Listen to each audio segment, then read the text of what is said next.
ত্রিপুরা বিধানসভার অধীনস্থ public undertaking কমিটির একটি প্রতিনিধি দল ত্রিপুরার প্রথম জলবিদ্যুৎ কেন্দ্র অর্থাৎ তীর্থমুখ জলবিদ্যুৎ প্রকল্প পরিদর্শনে যান। গত বছরের ন্যায় ব্যাপকভাবে ক্ষতিগ্রস্ত হয়েছিল জলবিদ্যুৎ কেন্দ্রটি, যার ফলস্বরূপ জলবিদ্যুৎ কেন্দ্র থেকে কোনো ধরনের বিদ্যুৎ উৎপাদন করতে পারেনি। এতদিন এত ব্যয়বহুল খরচ দিয়ে জলবিদ্যুৎ কেন্দ্রটি পুনরায় মেরামতি করার সময় সাপেক্ষ হলেও এটা বাস্তব। রাজ্যের বিদ্যুৎ নিগম ইতিমধ্যেই জলবিদ্যুৎ কেন্দ্রটি পুনরায় আগের অবস্থায় আনার জন্য উদ্যোগ গ্রহণ করার পরিপ্রেক্ষিতে ত্রিপুরা বিধানসভার অধীনস্থ ত্রিপুরা পাবলিক আন্ডারটেকিং কমিটির সদস্যরা পরিদর্শনে যান ডুম্বুর বাঁধ সহ জলবিদ্যুৎ প্রকল্পে। প্রতিনিধি দলটি ডুম্বুরের বাঁধ এবং জলবিদ্যুৎ প্রকল্প বর্তমানে কি পরিস্থিতি রয়েছে তা খতিয়ে দেখেন প্রতিনিধি দলটি।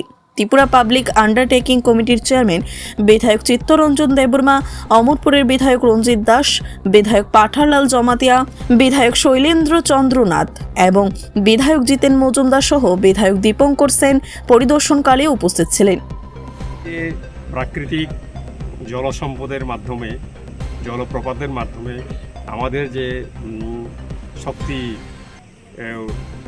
উৎপাদন হয়, ইলেকট্রিসিটি যে উৎপাদন হয়, সেটা যেন অক্ষুণ্ণ থাকে। কারণ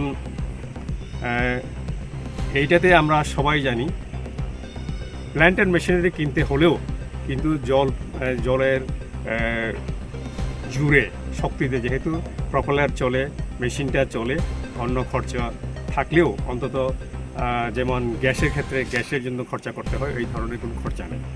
তো আমরা উৎসাহিত। আমরা বলেছি দপ্তরে যারা অফিসাররা আছেন, ইঞ্জিনিয়ার আছেন, তাদেরকে আমরা আজকে বলেছি যেন খুব ভালো একটা প্রজেক্ট হয় এবং ত্রিপুরার জনগণের জন্য এই প্রজেক্ট যেন ফলপ্রসূ হয় এবং আমাদের কাজে যেন আসে।